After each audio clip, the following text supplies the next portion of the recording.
Welcome guys, so today I am with Realme Narzo 50 and I'm going to show you camera pro mode, how it works. So at the first we have to go for the more modes and then open the pro mode right here.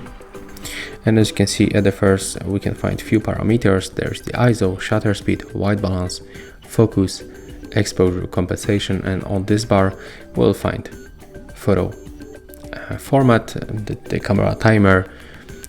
We can also enable the flashlight, but the very important thing is right here. When you tap on this small information icon, you will get the preview of each feature. So there is the shutter speed, ISO, white balance, focus, and exposure compensation. So for example, exposure compensation allow us to adjust the exposure selected by the camera, increase the exposure if the image is too dark, or we can decrease the exposure if the image is too bright.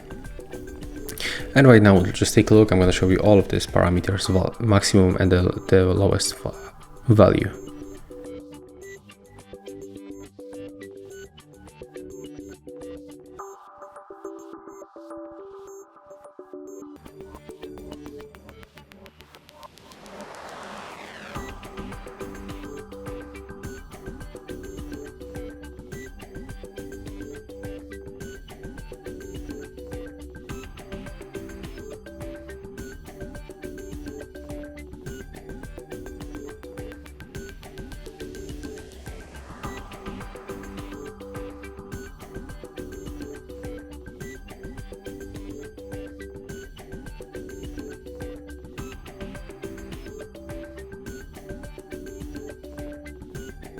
Okay, so that's all for this video. If you find this helpful, remember to leave a like, comment, and subscribe.